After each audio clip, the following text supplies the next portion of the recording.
And working at Mailchimp has been amazing. I've been there for about a year. You can imagine my immigrant parents' surprise and shock when they told me I worked at Mailchimp. They were like, "You're a zookeeper, what's going on?" And I was like, "No, I actually don't work at the zoo, I work in digital marketing." So hopefully you guys won't get that confused as well. And so I'm here today to talk about B2B lead gen, kind of in general, and then also how you can really leverage Mailchimp solutions specifically for everything that we recommend as a best practice. So we're going to dive into some lead generation fundamentals, I think just to level set on what we actually mean when we say that, especially in the B2B space.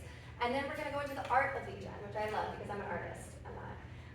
And then we're going to talk about how to attract and convert those leads, as well as nurturing success and what that looks like in terms of the tools we'll actually use to do that, and what social media lead generation looks like as well. And then we're actually going to give you guys some action items, some optimization checklists that you could use and actually implement into your businesses. But of course, if you ever wanted to have an expert like SmartSites help along the way, that's also available. But either way, there's a path to success here to hopefully find together. So let's get into the lead gen fundamentals. So B2B lead gen is really a strategic multi-touch process. It's very different than B2C lead gen. I like to think of it as like B2C lead gen is the dog and B2B lead gen is the cat. Much harder to earn their love, much harder to get their loyalty, and much harder to win them over. That's why I don't own a cat. I don't want to deal with that. So essentially, this is a longer sales cycle. It's a longer process. There's a lot more consideration that goes into a B2B lead. They are doing a lot more research, and there's really a lot more tools that you need to do that. So the buyer journey here, it really starts with awareness. They're researching, what's the best service for me, what's the best, provider for me. The consideration, they're going to explore some solutions. It's very rare that a B2B lead will just kind of pick one that they see. They're really going to explore what's the best for them in their business. And then they're going to make that decision. So this is, again, a very long process depending on your industry. It could be 3 to 6 months. It could be over a year. And so we really want to make sure we're engaging with this lead and this prospect from the beginning to the end in different ways. And then also just how Mailchimp fits in. We really have a centralized platform for lead capture. And then we also have the ability to nurture, segment, and analyze that lead through our data that's throughout the platform. So why is lead gen important? So obviously, it allows you to target the right audience, which is very important. Not every audience is created equal. It allows you to build that brand loyalty, creates a lead sales pipeline, and it also personalizes your message, which is really, really important in this sales cycle. So net a solid lead gen strategy really attracts and converts prospects into customers. And effective lead gen, these efforts really propel 56% of organizations to surpass their initial revenue goals, which we hope will be the case in the room today. If you guys have a kind of conservative revenue goal, we hope you blow it out of the park, and we hope we can help you do that. So, the art of lead gen. Now we know what lead gen is and how important it is. There's also an art that is really crucial to its success. So I like to remind businesses that although you have all the AI in the world, all the tools in the world, sometimes you just have to go back to the basics and think about how you would interact with a human in person. I think this can get lost in the lead gen kind of world. If you were entering a cocktail party, you wouldn't just go up to someone and say, "Give me your phone number." And if you would do that, I would suggest you don't do that anymore. It's not really it's kind of frowned upon. But you think about how strange that is, right? Like, how about, "Hi, how are you? What's your name? Where'd you come from? How do you know the host? What'd you bring to the party?" So there's a lot of kind of warming up before you just go straight into getting in their face and asking for their phone number. And I think that the same rule applies with all of the tools that we have available to you, whether that be pop-up forms or landing pages. Really think about the journey from an organic and valuable state. And so not only are not all forms created equal, in fact, a lot of them are created really poorly. I don't know if you've ever found a landing page pop-up form and there's a million fields to fill out. You kind of get exhausted halfway through. You take a break for a snack, and then you realize half of them aren't even populating correctly. The drop-downs don't work. So we don't want to overcomplicate this process. I think an effective lead form is really, really key. And again, these are some of these things that you could probably find on your own, but if going through an expert like SmartSites as an agency, they really have it down pat as a science. So I think leveraging all the resources from beginning to end is really, really important here. And so lead capture forms and landing pages are really, really critical for turning those visitors into leads.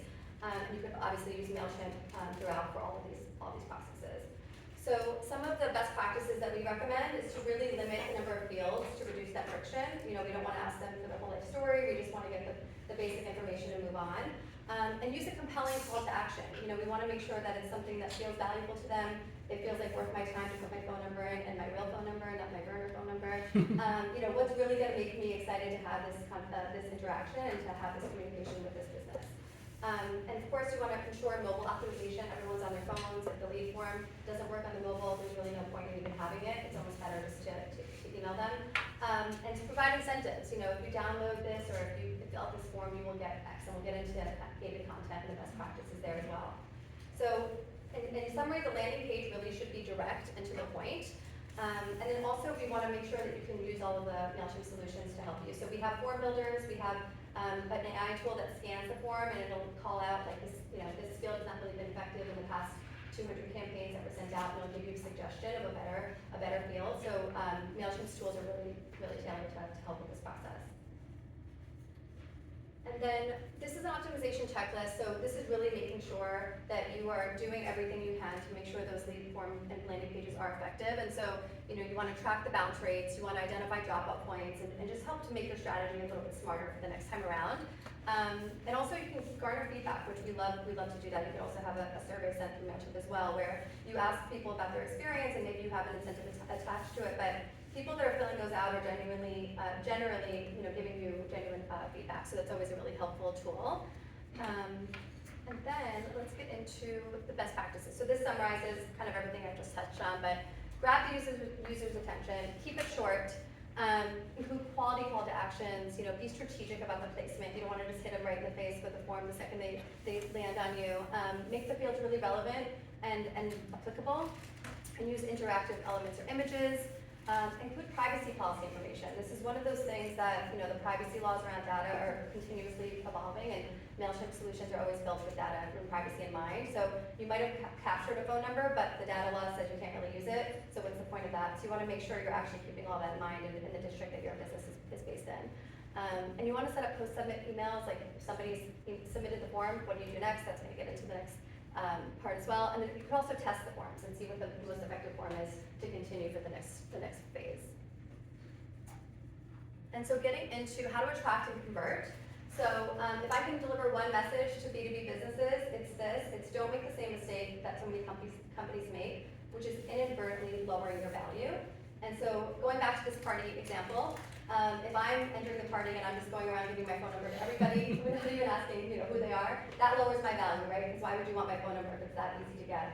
And so we see this a lot with ebooks. If you've ever seen an ebook and then there's, please submit this form to receive this ebook. But if I search the ebook, I could just find it online in a million different platforms and a million different channels.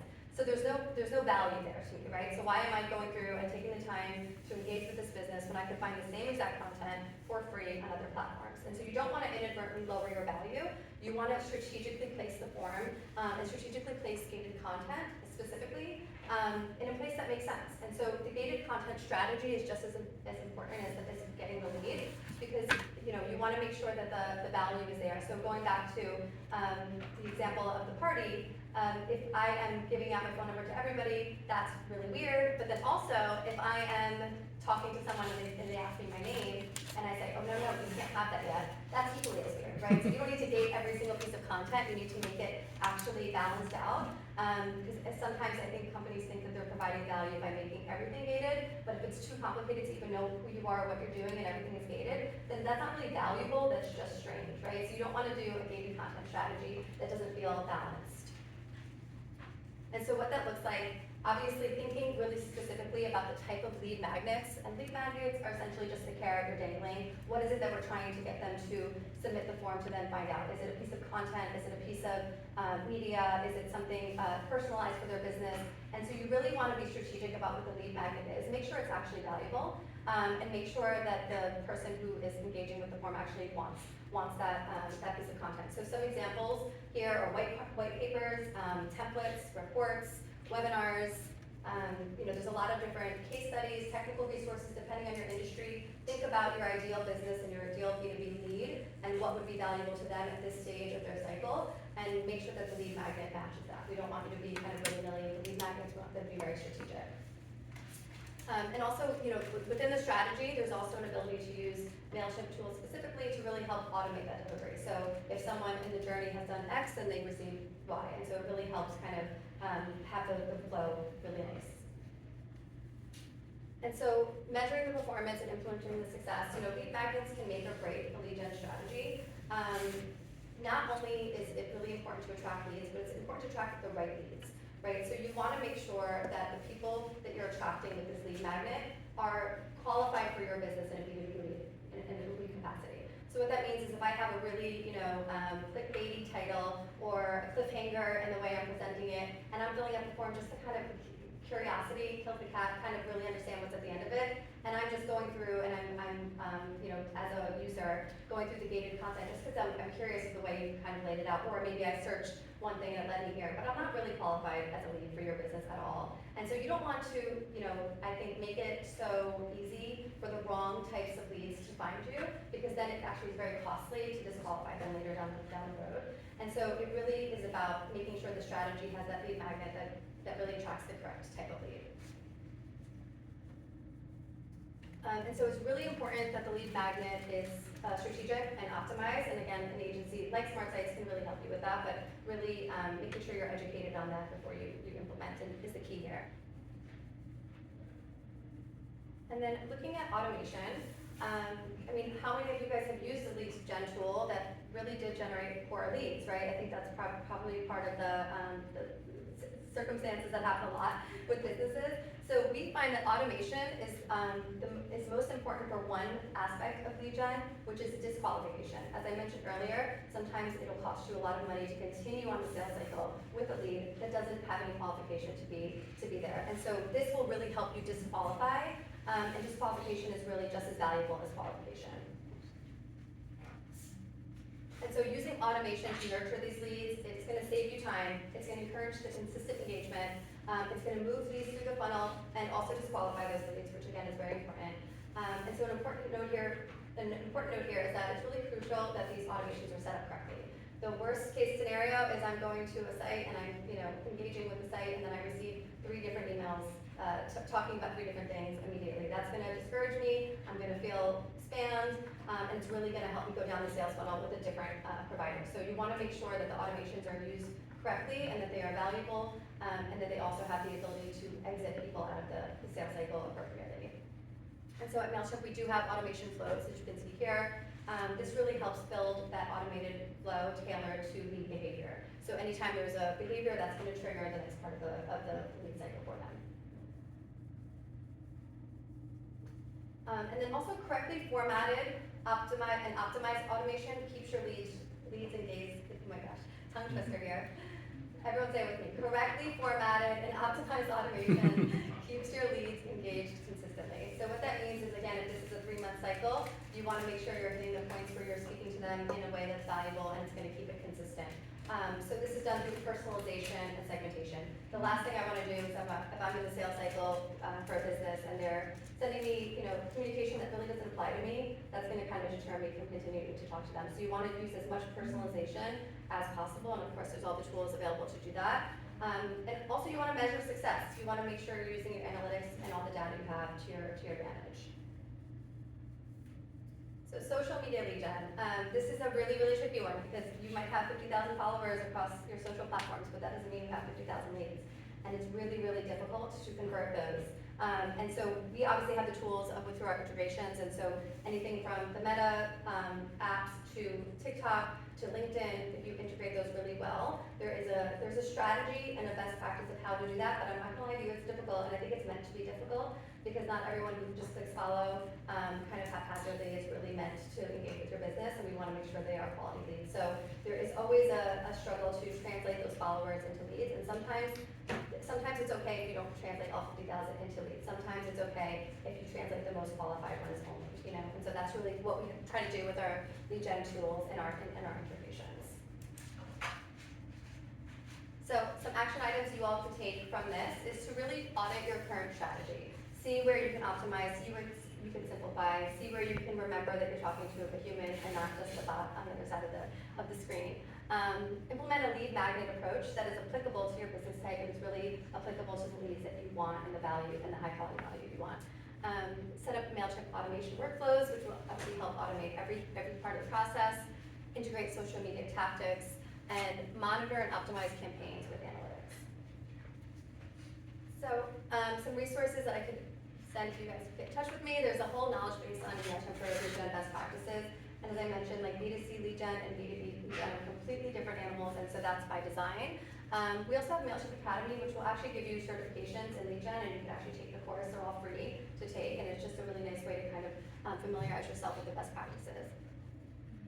And so I'm going to leave this here. Obviously, anyone is free to get in touch with me directly through my calendar or through Mike and SmartSites team. There are some discounts and promos available if you are coming through this event sponsorship. So if there's anyone right there who wants to engage, you'll get preferred pricing, custom proposals, and you'll get custom support as well. So I definitely encourage you to set up with us as opposed to just going home and be inspired and go to Mailchimp.com. There's value in engaging with the partner team here. I also have my colleague Dan in the back who'll be here during happy hour. He's a designated driver, so I'm going to do what I want. And that's it.